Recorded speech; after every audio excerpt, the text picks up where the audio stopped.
Hello guys, এই দেখো tiger. এই টাইগারটা আমার বাবা 2 কোটি টাকা দিয়ে আমাকে গিফট করেছে।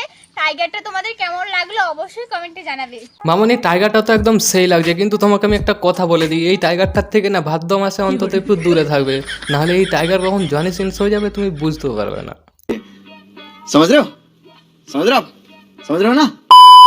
তো হ্যালো গাইস, কেমন আছো সবাই? সবাই আছো ভালো? তো গাইস, আজ আমরা কথা বলবো সোশ্যাল মিডিয়াতে ঘুরে বেড়ানো কিছু অদ্ভুত চুতিয়াদের নিয়ে। তো গাইস, চলো বেশি সময় নষ্ট না করে ভিডিও শুরু করা যাক।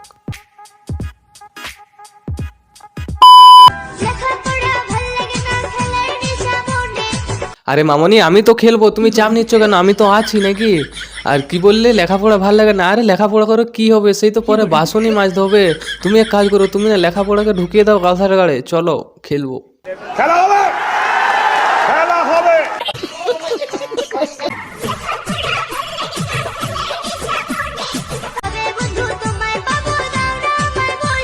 আবে কবে পাবো মানে? আরে মামনি, আমি 1 সেকেন্ড আগেই তোমার হয়ে গেছি। আর তুমি যখন বললে না যে তোমার মনে খেলার নেশা আছে, আমি তখন তো তোমাকে মন প্রাণ ধন দিয়ে ভালোবেসে ফেলেছি, কারণ আমি অনেক লয়াল, তো তাই আর কি। আর মামনির ইশারাটা দেখতে পাচ্ছ? মামনি একদম এক্সপ্লেন করে বুঝিয়ে দিচ্ছে যে সে কি খেলবে। আমার তো মনে হয় মামনি এটা ফেভারিট স্পোর্টস। মামনির অনেক এক্সপিরিয়েন্স আছে, মামনি অনেক আগের থেকে খেলতো, তো তাই আর কি। You are right bro.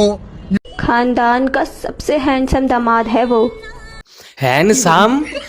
আরে মামনি, ওটাকে হ্যান্ডসাম বলে না, ওটাকে হ্যান্ড পাম্প বলে। আর ওরকম হ্যান্ড পাম্প তুমি ছাড়া আর কেউ চায় না, বিশ্বাস করো। তো my dear boys and girls, তোমরা এই হ্যান্ড পাম্পটাকে নিয়ে 2-4 লাইন কিছু আমার কমেন্ট সেকশনে বলে যাও, আমি সবারই কমেন্ট দেখবো। আর যারটা ভালো লাগবে আমি পিন করে দেবো। সো শুভ কাজে দেরি করতে নেই, জলদি করে দাও। खानदान का सबसे हैंडसम दामाद है वो, बस इसी बात का घमंड है। আর মামনি, তোমার এই হ্যান্ডসাম বান্দাটাকে ভাত মুড়ি খেতে দাও নাকি সারাদিন বিমল খাইয়ে রাখো বাড়া? না মানে দাঁতগুলো দেখো কত সাদা, সালা এমন মনে হচ্ছে লোহার উপর জাং ধরে গেছে ব্যাং। আর দাদার খুশি দেখতে পাচ্ছ, এমন ভাবে খুশি হচ্ছে যেন পাকিস্তানের মিয়া খালিফা সেট করে নিয়েছে ব্যাহানচোদ। খ্যার, দাদার পক্ষে এটা মিয়া খালিফাই বটে। শালা যেদিন আমার এই থপড়ায় এত সুন্দর গার্লফ্রেন্ড জুটবে না, সেদিন আমি পুরো মহল্লাকে পার্টি দেবো বাড়া। এখানে এসে একটু বসেছি আর মশায় দুধ খাচ্ছে, কি অবস্থা। আর কোনো জায়গা পাচ্ছে না খাওয়ার, দুধ খাওয়ার জায়গা পাচ্ছে। আরে কাকিমা খোলামেলা জিনিস পেয়েছে তাই খেয়ে নিয়েছে, কি আর করবে বলো। আর তোমার ভাতার কাকু তো আর রোবট নয় যে মশাটাকে ধরে এনে তোমার কাছে সরি বলা করাবে। আর সব থেকে বড় কথা, ওরা আর কতই রক্ত খাবে বলো? ওরাও তো রক্ত খেয়ে খেয়ে বোর হয়ে গেছে, ওদেরও তো কিছু ইচ্ছে যায় যে না আমরা অন্য কিছু জিনিস খাই। হয়তো তাই ভেবে কামড়ে দিয়েছে, খেয়ে টেয়ে নিয়েছে। আমি বুঝতে পারছি তোমার রাগ হচ্ছে, তুমি এক কাজ করো, তুমি না ওই কাকুকে বলো যে মশাটাকে ধরে এনে মশাটার পুন মেরে দিতে, তাহলে দেখবে সব রাগ চলে যাবে। হ্যালো গাইজ, এই দেখো টাইগার। এই টাইগারটা আমার বাবা 2 কোটি টাকা দিয়ে আমাকে গিফট করেছে। ও, ওটা টাইগার, আর এটা মনে হয় জনি সিনস। আর আমি জাস্ট একটা জিনিসই ভাবছি, এই টাইগারটার সাথে তোমার মুখের এত মিল হয় কিভাবে? বলছি মামনি, কুমকুমির মেলাতে হেরে যাওয়া তোমার ছোট ভাই নয় তো এই টাইগারটা?